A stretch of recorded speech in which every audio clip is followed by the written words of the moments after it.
People Dancing's Director of Engagement, Louise Wildish, met with Dramaturg Lou Cope to ask what is dramaturgy and how can it help dance artists in their work. Morning, Lou.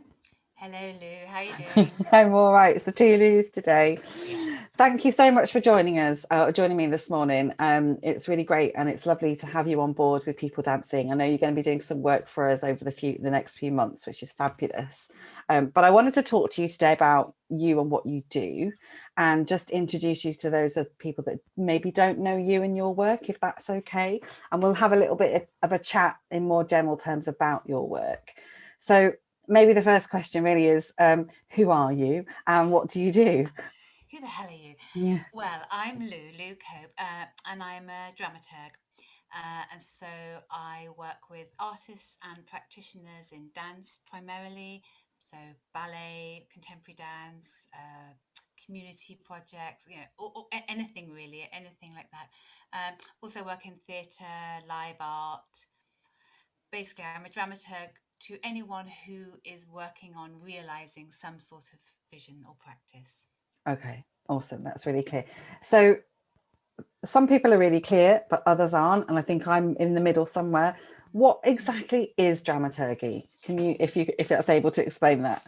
Yes, I will try to unpack that a little bit. So the first thing to say is that dramaturgy is a big, quite unfriendly word that's used to describe quite a lot within a practice. So I think when people get confused, it's not because it's rocket science. It's not because it's so very complicated. It's because it describes a number of different elements within a sort of world of thinking. So I'll try to describe those. There are four really, as far as I'm concerned. So the first one is the evolution and flow of a piece. We talk about the dramaturgy of a piece. So it starts at the beginning, it gets to the end, it is propelled through that, it is changed, and we are changed by the end of it. And we describe that journey. It's called le fil rouge, or the red line, or the red thread, or the through line, that line through the piece. And it's about being conscious about how we create that. And it's also about how it relates to the context and time and space and that kind of thing. So that's the dramaturgy as a flow. The second definition is the world of that piece. We talk about the dramaturgy of the piece, so the world of it, the decisions you've made about logic, coherence, how things work within there, that hold tight just in that world, not necessarily in the real world, but you've made these decisions. And we'll call that the dramaturgy, and also the world that surrounds that, which is the production. Who's making that, and who's having impact on those decisions about the world of the piece. The third one for me is the practice of working with a dramaturg. That's pretty simple, although of course every dramaturg is different, every conversation, every artist, that's all different. But actually it's just about having conversations with a dramaturg in order to do what it is you do. And fourth, for me, dramaturgy is a way of thinking, or it's the creative act of mindfulness and attentiveness. So that's sort of reflective practice. Really digging deep into the way you are thinking, perhaps engaging in self-dramaturgy, that I think we'll talk about a bit more, but being in that reflective mindset to do some dramaturgical thinking about the decisions you are making. There's a quote I use quite often by Susan Melrose, the academic, which is that every action taken is a decision made. And so dramaturgy can just be about just climbing in there a little bit and unpacking some of that. And it's not like blowing it all apart for the sake of it, but just checking that this is the best thinking we can do, and these are the best answers, and this is how you want it to be, really. So different elements, but all of course working towards the same goal. Yeah. And just like my mind's just already blown with how much content there is in what you just said. And I think I was just liking it actually to writing a script, maybe in some sense, when you're talking about that red line and some of that thought process and thinking that might need to go into, and just questioning why you're doing it, and just kind of just looking at and analysing and stuff like that. So that was really helpful, and there was a lot there. And everybody does it, whether they know it or not. Every piece has dramaturgy. Everybody thinks dramaturgically. They might not call it that, and they might not have a dramaturg, but it's always happening. But that's where the mindfulness and attentiveness comes in. Like if you if you name it and you know you're doing it and you think, oh, maybe I should think this way in order to help this, it might just help. That's all. Yeah. Okay. So what might be the process of dramaturgy if somebody was working with you? Is there a particular length or duration? Can it be a year? Can it be a week? What, and then also, what might be some of those processes that you would go through with an individual or a company? Yeah, well, that's endlessly variable, really. It depends on a number of things. It depends on what an artist wants. Sometimes an artist wants privacy for a while and just to be on their own and do their own thing and then invite this other person in, or sometimes it's right from the beginning. Sometimes, obviously, it's about schedules and things, but also it's about budgets and things. Mm. But actually, an ideal process for me is from the beginning to the end. And sometimes people say, oh, Lou, I need to get my head together to talk to you. And I think, fine, okay. But actually you don't. We can just talk. We can just begin at the beginning and see where it is you think you might want to go. But I can be involved in any of those, I'll just make sure you can see me, in any of those sections, so it can be right at the beginning, or it can be in preparation for going into a studio, or it can be in a studio, it can be in structuring, it can be in refining, and it can be in how to present it to the world, or all of the above. And yeah, people buy my time, so they can buy 2 days or they can buy a day a week for a year.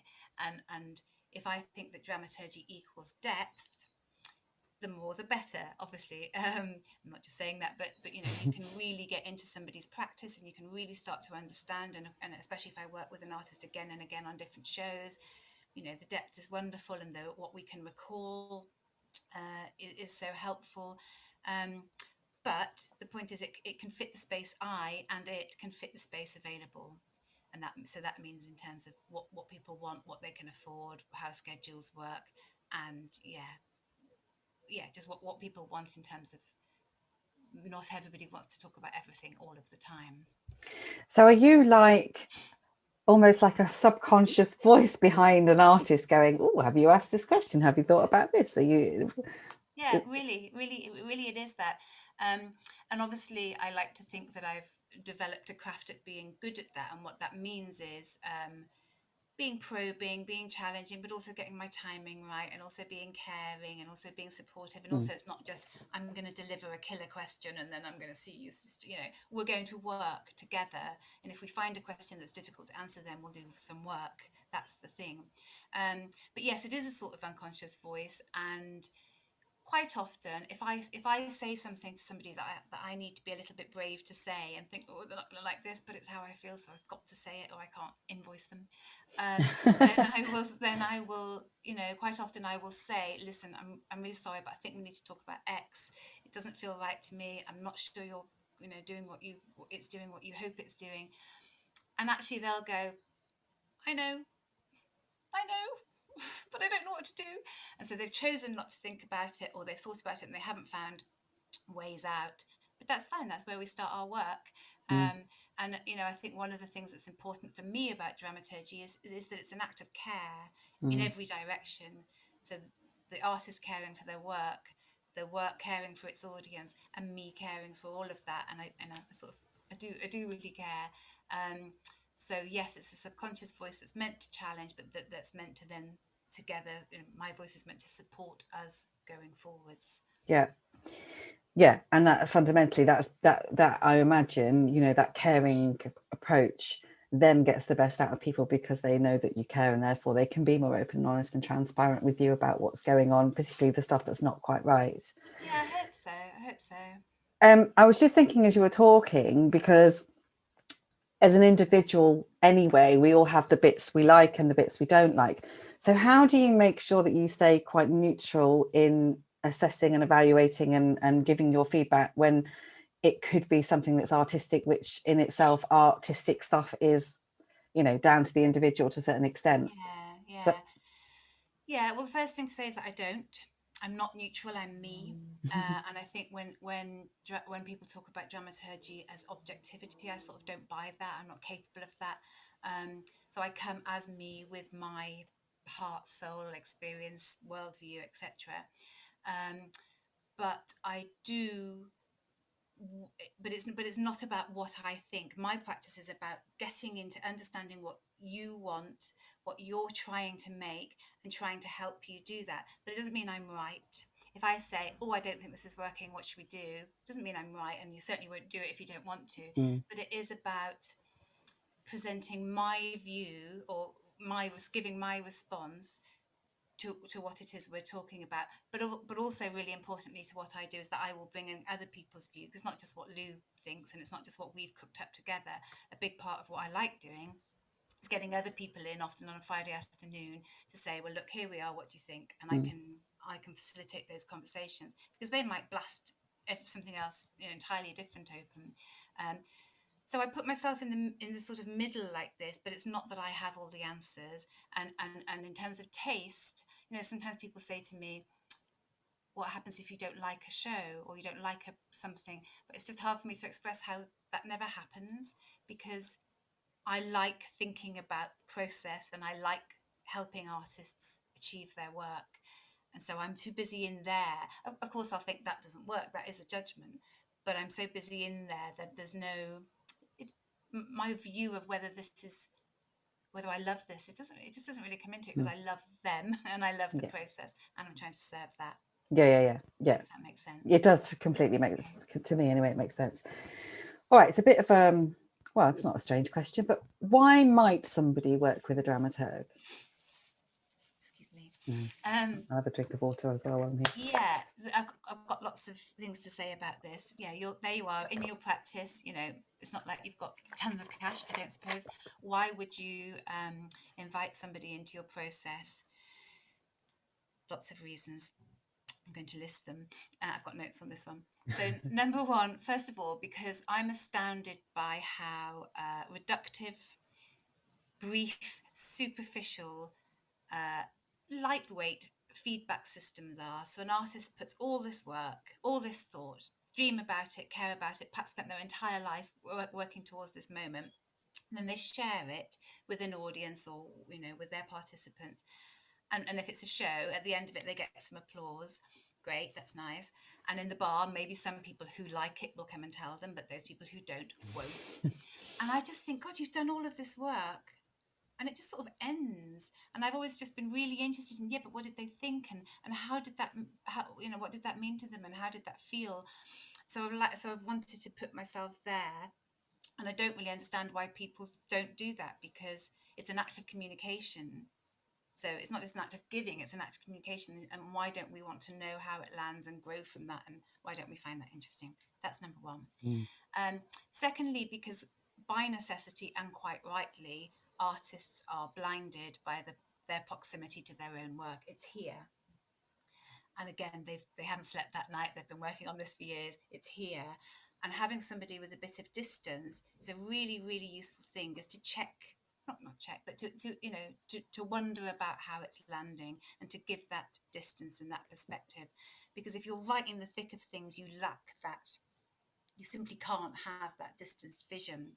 And frankly, sometimes you're the last person that can actually tell how this lands. And I'm just another person, and as I say, we'll bring in others. Thirdly, because process is a long and winding road, and you're going here down your road, and actually to have somebody over here who says, at the beginning you said this was your ultimate aim. Is this that? And to notice, okay, everything's changed. Maybe that's great. Let's go. Or maybe you got bored yesterday, or maybe your confidence is low today, or maybe you've just forgotten. And just to sort of keep that distance on this winding road. 4, because developing a reflective muscle takes practice and takes time.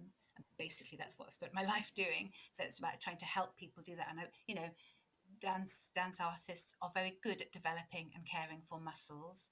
That's what this is. It's just a different muscle. Because dance is abstract and difficult sometimes.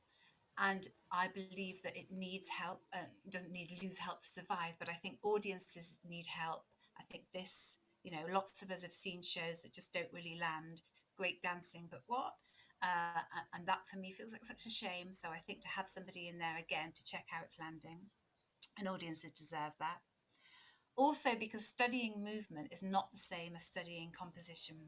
and dramaturgy, and actually they're very different, and choreography, and so they're very different. And somewhere in this, there's a really interesting conversation that I think people enjoy having about moving in the body and then out of the body and then into the space and then into the world, and structuring that. Um, and also, yeah, just because of in a collaborative process, it's useful to have somebody who isn't doing the lights, isn't doing the costume, isn't dancing, isn't choreographing, but is seeing the different elements and the relationships between them, but from over here, from a position of stillness. And how I think it can be very useful just to have somebody, again, with that distance, reflecting and saying, oh, I'm not sure they're hearing each other, or didn't we say this would be fun, or so for me it's about this whole world of thought and care and rigor and interrogation that's available. And you know what, it's fun, it's nice being invested in that way. People who like it love it. And so it's yeah, that's why you would work with a dramaturg, but also because leadership is lonely. And no matter how collaborative you be or how participatory your workshop is, you're still leading. And actually, to have an ally there supporting you, that you can be vulnerable with, and that you can cry with, and that you can say, "Is this shit?" with, that's another reason. So many reasons, Lou. Yeah, it's interesting. When you were talking about the point one about being in the bar and just obviously it works similarly with participatory work, but that whole thing of feedback is quite a scary thing, and I wonder if that's a British cultural thing. And I wondered what you thought about that, and whether when you thought that was true or false, and how perhaps other countries, I know you spent some time abroad, whether dramaturgy is seen differently in other countries, or would you say that? Yeah, I don't know about whether it's a British thing in terms of feedback. Don't I haven't really observed that. What I have observed is, so sometimes when I'm working with people for the first time, or they're engaging with a dramaturg for the first time, there's this feeling of, what me? What me? What we're going to talk about me for this whole time? Am I worth that? Is my work really, valuable enough to have us work on it together? And I think that comes from uh, a lifetime of being subjugated because we're artists and because we work in the arts, and that the way our society places value, some of our aspects of our society and our political system places value, diminishes our belief in ourselves and it, and diminishes our belief in its value, even though really we know it's valuable. And yeah, I lived in Belgium for 10 years, and actually what I noticed I came away from that with was, I noticed that people there didn't do that. They thought that art was valuable, they thought it was necessary, and they thought that there's a doctor, there's an architect, there's a teacher, and here's a dramaturg, and that or here's art, and that together this is why living is worth it, and this is how we understand how to live. And so there wasn't this sort of shame and this lack of confidence around it. And genuinely, I came back noticing that I had that, and that the people around me didn't feel so worthy of such care and investment, and that possibly I've been eroded as I've been back here, because I've now been back here for 8 years or something. So that's what I think I got from a European way of thinking, and a European sort of value system is, do you know what, this does matter. And as we've seen during COVID, etc., what the fuck, excuse me, what is there if there isn't art? So yeah, I think partly people struggle with dramaturgical conversations because they're just not used to that level of support, Yeah, really, or yeah. investment. And speaking of value, that's a lovely TV link, if we were working in TV, to participatory work. I know that I would say for myself, dramaturgy is often, I personally think, often associated with performance work solely. And so my question would be, and I know that you don't believe that, and nor do I, so I just wondered if you could talk about how dramaturgy can be useful with participatory artists, or artists working in community settings, or artists that generally are outside of the traditional performance stage areas. Yeah, for sure. And I'm sorry if I talk, too much in terms of show or project, but actually what I mean is realized vision. A huge amount of what I do is working with artists, practitioners outside of productions. So that might be because we're working outside of production, or it might be because they don't do productions, but it's still about investing in their practice. What is its purpose? What are their strengths?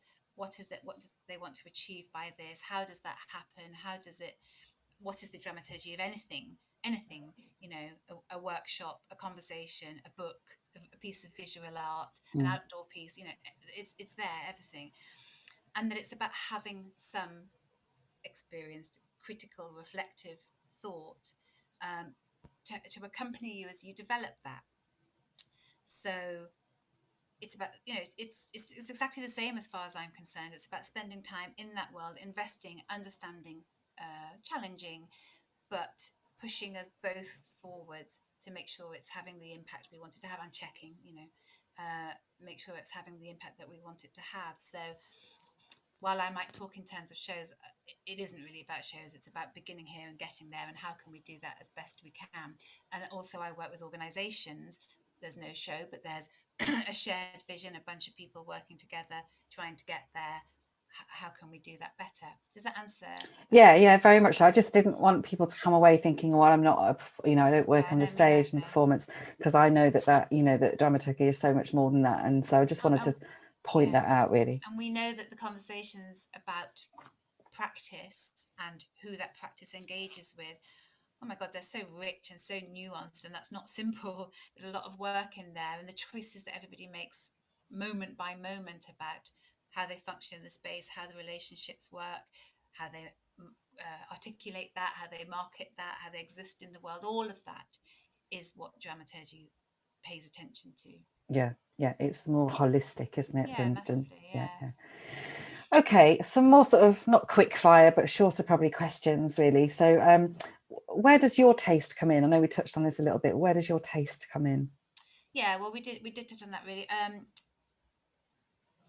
My taste comes in terms of, my taste is about the people I work with. I enjoy working with people who, it's a bit weird to say, but I enjoy working with people who want to work with me, because that means they're up for the chat. There's no point hiring me if you don't want to talk to me later. Then don't. It's fine. So taste comes in, and I love people who want to chat and who are really prepared to dive in, and who can take the oh my God, that was amazing, alongside But the yeah.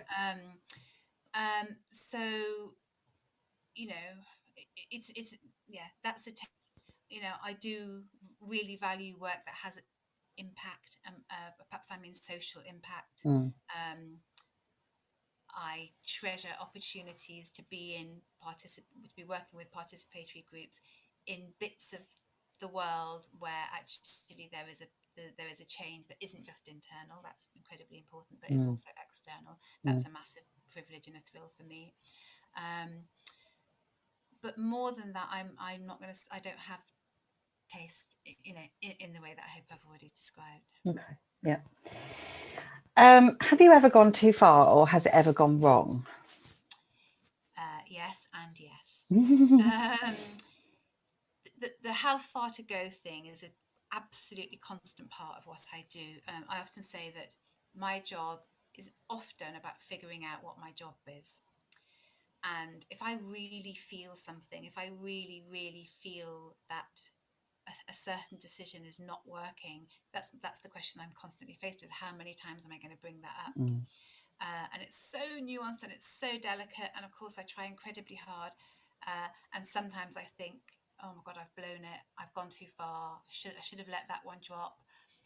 And actually, I saved the day, whatever. But finally we get somewhere, and great, great, great. Mm. But other times I ask again, and we go again, and I break it. I have broken a couple of relationships because they're just like, it's bad timing, or they just don't want to hear it anymore. And I have to say, I can number one, two fingers the versions of that. The times that I have broken it that way. And I look back on those with enormous regret, but I can't really regret it because I had to try. Mm. You know, that is my job. I have to keep going. But I don't want to make it sound like I just keep going forever. I don't. You know, some things we'll talk about once, and some things we'll talk about for 8 weeks solid. There's a huge amount of difference in between there, but I try to get it right, and I try to be careful about the how and the when and the and what to do afterwards. But also, have I got it wrong in terms of have I made the wrong call about something? Massively, loads. You know, I might say I have had a quite a well-known show I worked on where there was just this bit that I just was like, this isn't funny. It's not funny. I'm really sorry. It's nearly funny, but it isn't funny. And of course, audiences loved it. They were like, damn it. Oh. Yeah. But there you go. You know, I hope my hit rate is high enough for that to be absorbable. Mm. But yes, there's no sense of rightness. There's just sense of this is what I think. What do you think? What should we do about it? Working together. It's not like Lou delivers this. No, we'll work together. And yes, of course, I can make mistakes. And some relationships don't work. Sometimes people will find they don't enjoy chatting with me. They thought they would, and they don't. Mm. Perhaps because of me, perhaps because of my line of question, my line of approach, but also, I think more often because there isn't time for it in the day, so it feels like a pain. And actually, I just need to get on and do what it was I'm doing without you, Lou. You know, raising a question about this, that, and the other. But again, that's pretty rare because people won't raise the money to work with me unless they're pretty sure that, or with any Yeah. dramaturg, unless they're pretty sure that this will be valuable in some way. You know, and sometimes despite everything that you've talked about, there's also that whole thing about alignment and connection, and so sometimes that just doesn't Totally. work, Yeah, you absolutely, know. totally. And I have to be a big girl and accept that. Yeah. And of Yeah. course, there is some pain around that, but actually, again, my hit rate's high enough that Yeah. mostly I feel okay Hey, it about. happens to us all, trust me, it happens Exactly, to us yeah, all. exactly. I You have to know, tell you myself can't, that, yeah. the old adage, you can't, you know, please everybody all of the time, or Yeah, you can't get yeah. on with everybody. And also, you know, I'm just me. I'm just talking about being me, and I'm not delivering a lecture on the history of dramaturgy. I'm literally just talking about being me. So, other dramaturgs are really different, have really Mm. different ways of working. I think I might be more. I think empathy might play a greater role with me than with some people. Yeah, it's not really for me to say that. You Yeah. know, the No, I get choreographers you who though. work Yeah. with different dramaturgs will will know what the difference between us is. Yeah. Okay. Um, I'm just interested a little bit on, because you work with so many people, in terms of the work itself, what are the differences and the similarities between people and their work, if that makes sense? Yeah, it does. So it took me quite a few years to realize, oh my God, this is so much fun. I get to see what nobody else gets to see because, you know, because I just work with so many different people. And so, you know, at any one time, I've probably got, I don't know, 10, 15 projects on the go. And I get to see these amazing artists, the choreographers, the practitioners, but also the dancers and the designers and all the people around them, um, in a way that nobody else does, because I see them vulnerable and I see them excited, and we you know we do this work together, and then the next day I'll go do it with someone else. So I realize that I have this extraordinary privileged and exciting and precious position over here, which I take, you know, very very seriously and carefully. And what I learned from seeing in all these rooms is how much similarity there is. So I know everybody's vulnerable. I know that everybody's has elements of insecurity. I know that everybody's uncertain, but we're, you know, uncertainty is our friend. Know that no matter how sorted you think somebody is, they're still waking up in the middle of the night thinking, "Oh shit, I don't know if this works. Perhaps I can't do this job. Perhaps this is finally I'm going to fail spectacularly. I knew it was coming." You know, all those kinds of things. And so that's all shared. But also really nuts and bolts stuff is like, shit, how do you begin this piece? How is this piece going to end? Is this middle section too? Those kinds of questions really govern. Mm. Talking about pieces again, really govern everybody's way of thinking. And you know, how do you engage with the dancers or the participants? How, you know, this, so there's this, but there's also the one-to-one, one-to-one, one-to-one. So all of those questions are the same. um, is one answer to the question, and then the other answer is that it's just another part of why it's so delightful is they're so different. Artists are so different, and I can't legislate for how a day is going to go ever. I Mm. can't know how an answer to what an answer to a question is going even if I've worked with an artist again and again and again, I'll ask something that I think I know the answer to, and we're now going to work through. And they'll just say something that blows my mind, and that's the joy of it. So the answer to your question is there are huge similarities, and I wish that people shared those more. There is so much sort of duplicate thinking in a way, and of course how it actually trickles down to into an event or a show is always different, because it's never going to be the same, but the approach and the challenge that we face is actually very similar. At the same time as, yes, it's wildly different, every day is crazy, every day is challenging, and the endless inspiration of them in that room and how inspired I am by them, it's just incredible and full of variety, which is, wonderful. Yeah. Okay, so last question. For anybody that is watching this, and or for anybody really, in terms of a process of dramaturgy, without kind of giving away your trade, so to speak, is there one thing that you could say to somebody to start that thinking process, maybe, or an action that they might be able to do to start that thinking process of dramaturgy? Yeah. So, I can't give some pithy, wise comment that will make everything okay, because of course it doesn't work like that. But I suppose the thing that I think is most easily dispersed is that part of the value of engaging with the dramaturg is that you don't know what's coming next. You don't know what question they're going to ask you, nor do I. We don't know where the conversation is going to go, and we don't, and sometimes that can be incredibly unleashing, and that's where great value comes from. So what I say to people in terms of trying to develop self-dramaturgy and develop that muscle of reflective practice, which doesn't always sit entirely comfortably alongside the act of doing, of dancing, of making, of creating. There's a little technique that some people that I have worked with do, which is basically get these questions out onto little pieces of paper, whatever those questions might be, like how brave have you been today? What are you avoiding? Who isn't playing to their best strengths? How is the middle act? Any sort of question, or tasks like write the review you want to get, or spend 5 minutes writing about movement language. It doesn't really matter. Stick all of these in a hat, and also keep sticking them in a hat. This is a muscle that develops, and you will get better at it, and then your hat will be full. And it's like every day that you go past your front door, take a couple out and let them poof. Sometimes you'll open one and go, nope, that's not interesting to me today. And sometimes you'll open one and go, oh yeah, okay. Yeah, okay. And just do the work. But that element of surprise, because if you just sit down and think, what should I think about today? It's not the same as having this little injection of a different approach, a different perspective, a different energy that might just unleash something. Hopefully, not 100%, of course, but certainly will develop that muscle and will help the reflective practice embed itself in your physical practice, and stop that.